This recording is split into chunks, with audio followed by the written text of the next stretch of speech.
Encounter is brought to you by the Broome County Council of Churches, where we connect compassion with needs as we inspire growth with dignity. You'll find us in special places throughout the community.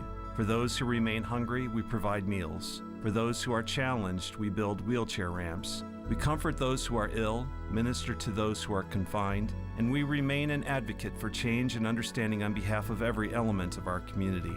Connect and inspire. Encounter the Broome County Council of Churches. Friends, welcome to the Encounter program. I'm your host, Mark Kimpland, the pastor at the Endwell United Methodist Church, and I wish you all a very blessed holiday season and Christmas to all. I love success stories. I love to find times and places in life where people make something out of nothing, where people find a call in their lives and fulfill that call. And we have such a program today, and I'm excited to invite and welcome back to the Encounter program the Reverend John Martin, the pastor at the Foundation United Methodist Church, and we're going to be talking about his ministry. So John, welcome back. Thanks for having me back, Mark. It's been about 7-8 months since we've been together prior to your launch to the Foundation United Methodist Church, and I look forward to this time where we can just kind of get together and see what's happened over that period of time. So I am very, very excited that you are here with us. So if you can you just take a few moments, especially for those that may not be familiar with you and your ministry, just kind of remind us a little bit about yourself, maybe your family, and this new church start in the area, if you would. Absolutely, yeah. So, look, I've been a United Methodist pastor for 15 years. If you're really good at math, I'm 36 almost, so that means I started when I was 20 years old. Most recently, my family and I were in Lake Placid, New York. I was the pastor there for 5 years. I have a wife and 3 kids. My children all attend Vestal School District. I have a 7th grader, a 5th grader, and a 3rd grader, 2 girls and a boy. And like I said, about a year and a half ago, we felt this call to come to Vestal from Lake Placid. It was not in the wintertime, although that would be a good time to get the call in Lake Placid because it is freezing cold there. Yes, I'm sure. But we felt this call from God to come and plant a church in this area. And we spoke to the leadership within the United Methodist Church. They said, we think there's a call here too. And so we moved here about a year and a half ago in July. We moved to Vestal. We didn't really know a lot of people. We didn't have a lot going on. And yet we were convinced that God wanted us to plant a United Methodist Church in the community of Vestal, a new church for new people. And so we did. We went about that work. Like you said, it was about seven or 8 months ago that we actually launched, that we started having regular worship services. But we built this church around this really clear vision that we're about building community that makes a difference. And for us, it's all about gathering people who are Christian, people who aren't really sure how they feel about Jesus, but they want to be a part of something more. And then making a difference in our local community, in our region, and in the world as a whole. And for us at Foundation, what we found is we've gained a lot of traction, not with people who've never heard of Jesus, not with people who've never been to church. We live in what's called a post-Christian society in the United States. Most people have heard of this.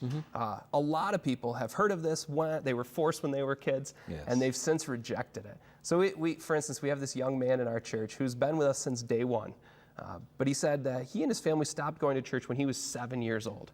7 years old was the last time he went to church. He got engaged to a young girl, and she said, "I will not marry you unless you go to church with me." And so grudgingly, he came with her to our first service, and he said that it was the most amazing experience of his life. His mom wasn't sitting there scolding him. His dad wasn't telling him to be quiet and giving him stern looks. And he actually understood what was going on. Now, of course, his last experience with church was as a 7-year-old. But like I said, he and his fiance have come every Sunday since. His mom and dad now sit next to him. That's awesome. He's brought friends and siblings and coworkers with him because he's so excited about this. And these are the kind of people that we're connecting with. These people who used to go to church and have since said, I don't know if that's for me, and now we're coming back. And it's just been a great 7 months. Let me ask this, because it almost seems like it's almost in 2 parts. You came here in July and then spent time on the ground, knocking on doors and all of that. And then you launch, and I don't want to spend too much time on the past because I want to talk about where you're going now, but could you just say a little, what did you do? What was the process from when you arrived and said, welcome to Vestal, up to the time that you actually launched. What was that process like? Yeah, it's important to say that it was really scary. Yeah, it was scary at first, but the really cool thing, and you know this, but for everyone who's listening, being a part of the United Methodist Church is this awesome thing. It's like being a part of a much larger extended family. And so all of New York State of United Methodist have connection with one another, know one another. And so when we moved in here, we weren't moving in as complete strangers. There were clergy that I knew, lay people I knew, churches that invited us in to attend, to speak, to be a part of. And so we got busy about doing that kind of stuff. We started connecting with people that we already had this natural connection with, other United Methodist churches in and around the area, and began to talk to people and share this vision that we had, this idea that God wanted us to plant a church that's going to reach out to new people, a new church for new people. And so we started to build a small group. We built what we called a core team, and that a month or two before we actually started worship, we built what we called a launch team. Some people to really help us do the work of church, the things that when you go to church you kind of take for granted. But if you're brand new, all of that has to be done. And so we really drew heavily on those connections that we had naturally through the United Methodist Church. So yeah, that's awesome. And I think we got together on this show just prior to that happening. So from the day of the launch to where we find ourselves now on December 17th, what's been going on? What are some of the highlights since the last time we've gotten together here? Yeah, so you heard me say that our vision, right? We believe our mission is to make disciples of Jesus. That's what we think every church exists for. But our vision is to build community that makes a difference. And one of the ways that we're convinced that we can really do that best is by getting people together to do mission work, to do work that's going to better other people. And in the process of doing that, be able to tell people we're doing this because we think God loves us. And we think God loves you, but we want to show that love to you through what we're doing. And so we've had a number of mission projects. So maybe one of our first ones, we partnered with an organization called Soul Hope. Soul Hope is an organization connected into Africa. And what they do is they provide footwear for children in countries where they don't have any footwear. They don't have means for it. Not only that, though, these children are afflicted with terrible parasites on their feet. And so this organization, Soul Hope, comes in. They provide the medical care. They provide the training. And then they provide the footwear. And not only do they just give out shoes, they actually have factories in country where locals, natives, make the shoes themselves. Okay. And so we're just providing the materials. And so we got together for a party. There was about 50 of us. We made 100 shoes. It was so much work and yet so much fun because we knew we were literally changing the lives of 100 children that we would never meet, but that we could say, you are loved because of this, or you are loved by God, and this is a way that we can show that. A couple other things we did. We had a big summer party. We called it our first annual summer blowout. And it was built around this sermon series we did of the prodigal son. If you don't know the story of the prodigal, the point of it is that God loves us so much that it's almost overboard. God loves us almost in a way that everyone around says, holy cow, maybe that's too much love. Mm-hmm. And so we threw this big party for everyone in Vestal. We got inflatable bounce houses, dunk tanks, cotton candy machine, hot dogs, and we invited anyone and everyone to come. We had about 217 people show up, and they came to our church to hear that God loved them and to have a huge party, and it was tons of fun. Just a couple other things we did. We did Rise Against Hunger. We packed 10,000 meals, and I know your church has participated in that. You know how much fun that is. That is. All of our 10,000 meals, we did it right around the time that all those hurricanes were going through. Yeah. And so all of our 10,000 meals, with about another 215,000 meals, went to Haiti. Went right into places where people's homes and lives were absolutely destroyed by natural disasters. And then most recently, and some of the viewers may have even seen a little snippet or a little clip from this on this channel. Most recently, we packed 116 shoeboxes with Operation Christmas Child. Mm-hmm. And that's just sending out Christmas gifts to kids for whom maybe they wouldn't get a Christmas present if they didn't have this. And that was tons of fun as well. Yeah. So just ways to connect people, young, old, together to be the church. Yeah, absolutely. Yeah. Absolutely. Yeah. So Those that are watching or listening, again, we are joined today with Reverend John Martin, the pastor at the Foundation United Methodist Church in Vestal. What kind of people are you attracting? For the person who might be on the fence listening or hearing this going, oh, this is pretty interesting. But when I come in the front door or I park my car and make my way in, what kind of people will be there? Yeah, so I want to first and foremost say the people that we're attracting are awesome, right? Like they're all awesome people, of course. And each one of them said, I needed to say it just that way, awesome. But really, I alluded to this earlier. We're attracting not a lot of people who are like, I'm an every Sunday person. I go to church every Sunday. Those people have churches. They're really happy in their churches. They love what their churches are doing. We're not bringing in a lot of those people. What we're bringing in a lot of people is people who say, I used to go to church and then I stopped. Or I went to church and then this happened in my life or that happened in my life and I've since stopped. And a lot of these people have stopped for like not weeks or months, but years. They haven't been going to church in years. Yeah. And so they're coming in with kind of a little bit of skepticism and a little bit of fear about, hey, what is this church about? And why is this church different than any other church? And what we're finding is that a lot of those people are finding a place that they can connect and they can stick. The other thing that kind of is very descriptive of our people, we have a lot of young families. You may remember, we intentionally said that's the group that we really want to reach out to the most. And so we built a lot of our ministries around that.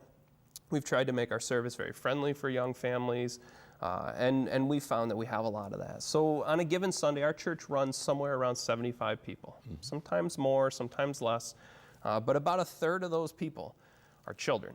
And so we have a high percentage of our church as kids and young families, and so church is noisy. Noisy in a good way, noisy with life. But sometimes people will come in and they'll say, I was so worried that my baby was going to be the crying baby until I heard 3 other babies cry. And then I realized my baby won't be the only one. That's your choir. And exactly. So that's kind of, that's doing.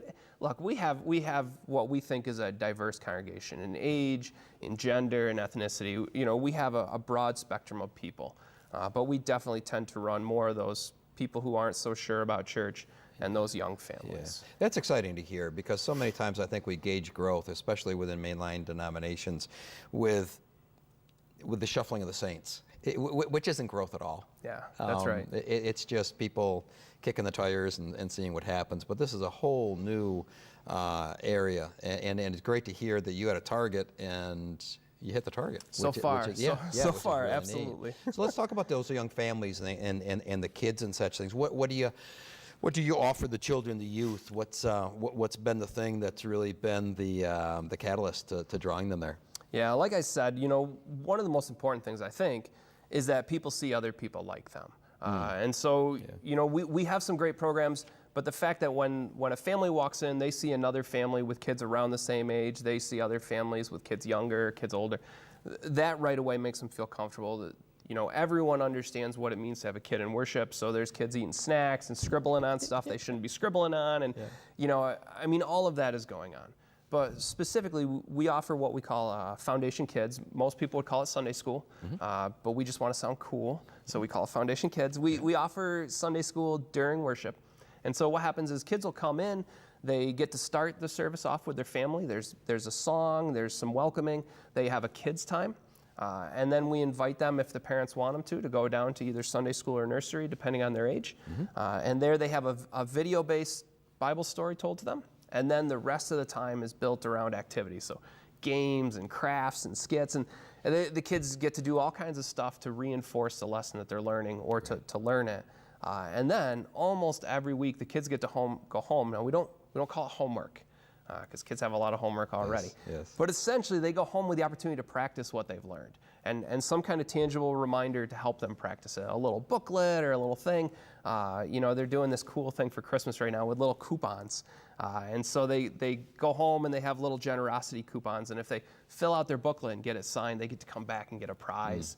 But again, it's just giving the kids a chance to practice what they're learning in Sunday morning. And maybe the thing that is the newest in the life of our church is we just started a youth group 6 weeks ago. Great. And so this is like brand new for us. But our youth, we have this core of 7 youth, I think they're all middle school kids. Okay. So we're building a program young, but we have this youth group of kids that meet every week. And then once a month they get to have what they call an outing. And so last month we went roller skating, went to skate estate. This coming month we're going to go bowling, and the kids are really excited about that. That is great. That is awesome. You know, you were talking about the kids and the noise and all of that. It's great when you can chart your growth and attendance with the number of goldfish crackers on the floor. That's exciting. That's kind of neat. Now, we've talked a little bit about your hands-on mission approaches and such things, which I applaud. I think that's wonderful and a great approach. But how does that set your church apart for perhaps others that are in the area and such things, this kind of approach and such things? What's the difference? Yeah, so, you know, the hands-on mission approach is a big piece of who we are. And depending on the church you come from, that's either something you're really familiar with. You know, a lot of our United Methodist churches are great at getting involved in the community, in the world at large, and really practicing what they preach, right? Showing God's love through their actions. Some other churches place a smaller emphasis on that. That is a key to who we are. But beyond that, one of the biggest things that makes us different from I think, a lot of our other United Methodist churches for sure is our worship. You know, right now we don't have a building of our own. We rent a space. We have that space 2 days a week. So we have it Thursday and Sunday, which means that everything has to be torn down and everything has to be set up